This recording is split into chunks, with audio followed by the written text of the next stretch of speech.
Hello నమస్తే, welcome back my channel DD ఛానల్కు స్వాగతం.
శ్రీ వరహ లక్ష్మీ నరసింహస్వామి వారి దేవస్థానం, సింహాచలం, విశాఖ జిల్లా.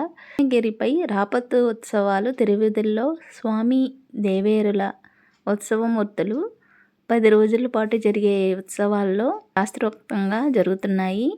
ఈ ఉత్సవాల్లో భాగంగా నిన్న శనివారం అనగా శ్రీదేవి భూదేవి సమేతంగా సింహగిరి మాడవీధుల్లో తిరువీధి ఉత్సవాలు నిర్వహించడం జరిగింది. అందులో భాగంగా మహిళలు కోలాట ప్రదర్శన ఆకట్టుకుంది. అలాగే ఈ ఉత్సవాల్లో భాగంగా స్వామి దేవేరులతో సైతంగా కాళీయ మర్దన అలంకరణలో సింహాద్రినాథుడు చాలా అందంగా అగుపించారు. అలాగే కోలాటాలు, వేషధారాలతో స్వామివారిని శాస్త్రోక్తంగా తిరువీధుల్లో ఊరేగించడం జరిగినది. ఈ వీడియో ఈ కాళీయ మర్దన అవతారం మీ అందరికీ దర్శనమైతే ఇస్తుంది. జై లక్ష్మీ నరసింహ. చాలా అద్భుతంగా అయితే నిన్న శనివారం తిరువీధుల్లో శాస్త్రోక్తంగా జరిగినది. ఈ ఉత్సవాల్లో భాగంగా శ్రీ పరంపదనాథుడు శ్రీదేవి భూదేవి సమేతంగా సింహాద్రినాథుడు సింహగిరి మాడవీధిలో తిరువీధుల్లో అయితే విహరించారు. దీనికి మహిళల కోలాటం పట్టుకుంది. అలాగే ఆలయ ఆస్థానాచార్యులు వారి కైంకర్యంలో పాలుపంచుకొని వారు ఈ కార్యక్రమాన్ని చాలా అద్భుతంగా నిర్వహించారు. ఈ ఉత్సవాల్లో భాగంగా స్థానాచార్యులు వారు మరియు దివ్య ప్రబంధ అధ్యాపకులు కలిసి దివ్య ప్రబంధాన్ని వైభవంగా గానం చేశారు. ఈ ఉత్సవాలు అయితే ఈ నెల 19 వరకు జరుగుతాయి. Thank you for watching.